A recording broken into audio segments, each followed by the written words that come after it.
जय जोहार, नमस्कार। आप देख रहे हैं सुप्रभात न्यूज छत्तीसगढ़। आइए जानते हैं छत्तीसगढ़ की टॉप बड़ी खबरों को। इससे पहले छत्तीसगढ़ के कौन से जिले से न्यूज को कहां से देख रहे हैं, कमेंट में जरूर बताएं, साथ ही लाइक जरूर करें। अब एटीएम से निकलेगा चावल, छत्तीसगढ़ में लगेगा प्रदेश का पहला ग्रेन एटीएम।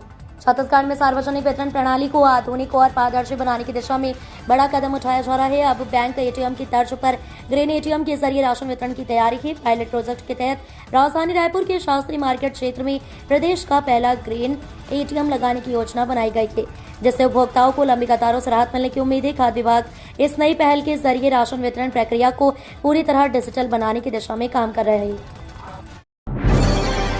रायपुर में भारी वाहनों की एंट्री पर रोक, शहर के भीतर आने वाले 18 प्रमुख मार्गों पर यह प्रतिबंध लागू। रायपुर में यातायात व्यवस्था को सुचारू बनाए रखने और आम नागरिकों की सुरक्षा सुनिश्चित करने के लिए पुलिस प्रशासन ने बड़ा निर्णय लिया है। रायपुर और बीरगांव नगर निगम क्षेत्र में अब मध्यम एवं भारी मालवाहक वाहनों के प्रवेश पर समयबद्ध प्रतिबंध लागू किया गया है। ये फैसला शहर में बढ़ते ट्रैफिक दबाव और दुर्घटनाओं की आशंका को देखते हुए लिया गया है। पुलिस कमिश्नर रायपुर ने मोटरयान अधिनियम 1988 की धारा 115 के तहत प्राप्त अधिकारों का उपयोग करते हुए रिंग रोड 1 और रिंग रोड 2 से शहर के भीतर आने वाले 18 प्रमुख मार्गों पर यह प्रतिबंध लागू किया गया है। गर्मी बढ़ते ही स्कूल टाइम बदला, 20 मार्च से नई टाइमिंग लागू। मार्च का महीना शुरू होते ही गर्मी ने अपना सितम दिखाना शुरू कर दिया है। इसी बीच छत्तीसगढ़ की राजधानी में चिलचिलाती गर्मी को देखते हुए स्कूल के समय में बदलाव किया गया है। इसे लेकर जिला शिक्षा अधिकारी ने आदेश जारी कर दिया है। यह आदेश 20 मार्च से जारी होगा। इस आदेश के अनुसार पाली वाले स्कूलों में प्राथमिक से लेकर हाई स्कूल व हायर सेकेंडरी तक की कक्षाएं सोमवार से शनिवार तक सुबह 7:30 बजे से 11:30 बजे तक लगेंगी। आज से चैत्र नवरात्रि, डोंगरगढ़ में 10 ट्रेनों का स्टॉपेज, 5 शक्तिपीठों में विशेष आरती। आज से चैत्र नवरात्रि की शुरुआत हो रही है। छत्तीसगढ़ के देवी मंदिरों में भी तैयारियां लगभग पूरी हो चुकी हैं। बस्तर की मां दंतेश्वरी, डोंगरगढ़ के मां बमलेश्वरी, बिलासपुर के महामाया मंदिर, रायपुर के महामाया मंदिर समेत 10 मंदिरों में विशेष आरती के साथ मनोकामना ज्योति कलश प्रज्वलित किए जाएंगे। वहीं विदेशी और एनआरआई ने भी ज्योति कलश जलवाने के लिए एडवांस बुकिंग की है। इस दौरान डोंगरगढ़ में 10 एक्सप्रेस ट्रेनों का स्टॉपेज भी दिया गया है। आज 19 से 27 मार्च तक 4 लोकल गाड़ियों का विस्तार भी किया गया है। डोंगरगढ़ दुर्ग के बीच स्पेशल ट्रेन भी चलाई जाएगी। छत्तीसगढ़ के शहरों को मिली बड़ी सौगात, केंद्र ने जारी किए 194.93 करोड़। छत्तीसगढ़ के नगरीय निकायों में विकास की रफ्तार तेज करने के लिए केंद्र सरकार ने एक बड़ा कदम उठाया है। केंद्रीय वित्त मंत्रालय ने 15वें वित्त आयोग के अंतर्गत राज्य के 139 नगरीय निकायों के लिए 194 करोड़ 93 लाख रुपए की राशि जारी कर दी है। इस राशि के मिलने से शहरों में पेयजल, स्वच्छता और बुनियादी ढांचे से जुड़े कार्यों को नई गति मिलेगी। इस राशि का उपयोग अनिवार्य रूप से पेयजल आपूर्ति और ठोस अपशिष्ट प्रबंधन के लिए किया जाएगा। इससे शहरों में स्वच्छ पानी की उपलब्धता बढ़ेगी और कचरा प्रबंधन व्यवस्था को मजबूती मिलेगी। 3 ग्राम पंचायतों का राष्ट्रीय स्तर पर हुआ चयन, सुपोषित ग्राम पंचायत अभियान के तहत हुआ चयन। प्रधानमंत्री नरेंद्र मोदी द्वारा 26 दिसंबर 2024 को शुरू किए गए सुपोषित ग्राम पंचायत अभियान के तहत जिले की 3 ग्राम पंचायतों को राष्ट्रीय स्तर पर चुना गया है। चयनित पंचायतों को 2 अप्रैल को भारत मंडपम में आयोजित सम्मान समारोह में पुरस्कृत किया जाएगा। जिला कार्यक्रम अधिकारी महिला एवं बाल विकास विभाग से मिली जानकारी के अनुसार अभियान का मुख्य उद्देश्य देश को कुपोषण मुक्त बनाना और जमीनी स्तर पर पोषण एवं स्वास्थ्य सुधार को बढ़ावा देना है। देश भर के सर्वश्रेष्ठ पंचायतों और वार्डों का चयन पोषण ट्रैकर ऐप में दर्ज आंकड़ों के आधार पर किया जाता है। प्रत्येक चयनित पंचायत को 1 लाख रुपए की प्रोत्साहन राशि प्रदान की जाएगी। धमतरी में 3 पर्वों पर मांस बिक्री रहेगी बंद। चेटीचंड, रामनवमी और महावीर जयंती पर रहेगा प्रतिबंध। ये प्रतिबंध 20 मार्च 2026 को चेटीचंड महोत्सव, 26 मार्च 2026 को रामनवमी और 31 मार्च 2026 को महावीर जयंती के दिन लागू रहेगा। इन तिथियों पर शहर की सभी दुकानों में मांस विक्रय पूरी तरह बंद रहेगा। नगर निगम क्षेत्र में इन निर्धारित तिथियों पर यदि किसी दुकान में मांस बेचते हुए पाया गया तो मांस जब्त करने की कार्रवाई की जाएगी।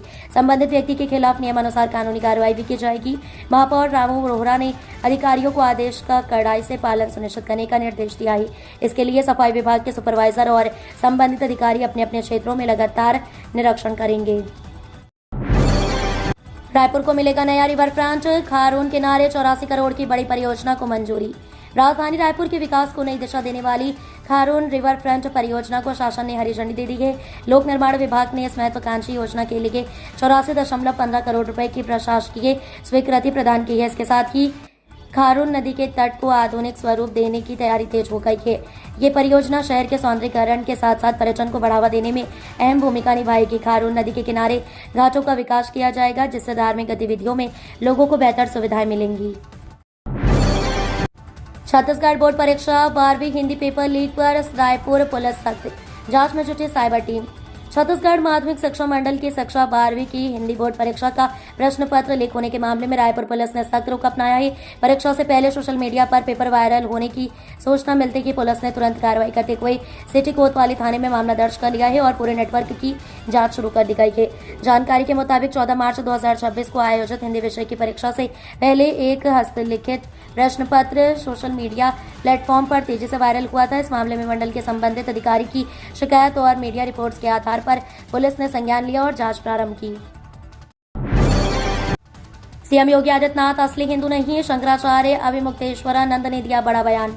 छत्तीसगढ़ दौरे पर पहुंचे ज्योतिर्मठ के शंकराचार्य स्वामी अविमुक्तेश्वरानंद सरस्वती ने यूपी के मुख्यमंत्री योगी आदित्यनाथ को लेकर बड़ा बयान दिया है। शंकराचार्य अविमुक्तेश्वरानंद ने कहा कि मुख्यमंत्री को असली हिंदू साबित करने के लिए 40 दिन का समय दिया था, वे साबित नहीं कर पाए, इसलिए प्रमाणित हो गया वे असली हिंदू नहीं है। शंकराचार्य अविमुक्तेश्वरानंद ने कहा कि उनका किसी से कोई मतभेद नहीं है।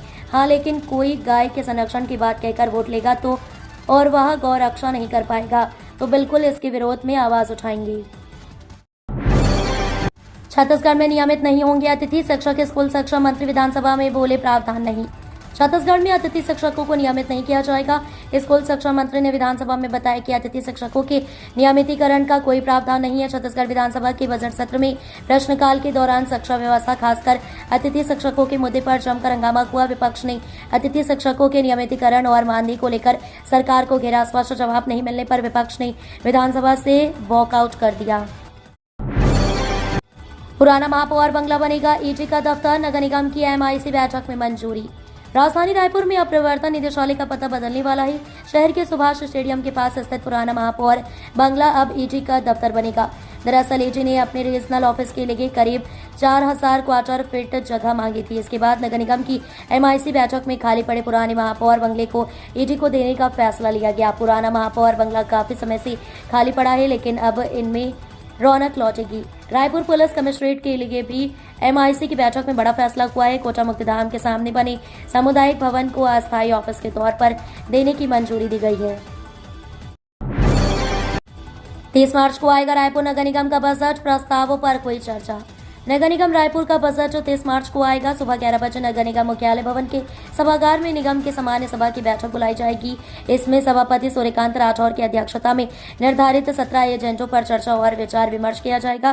प्रारंभ में सामान्य सभा की विगत बैठक की कार्रवाई की पुष्टि की जाएगी। प्रश्नकाल के लिए 1 घंटे की अवधि निर्धारित की गई है। इसके बाद महापौर मेनल चौबे निगम वित्तीय वर्ष 2026-27 का वार्षिक बजट पेश करेंगी और निगम बजट पर अभिभाषण होगा।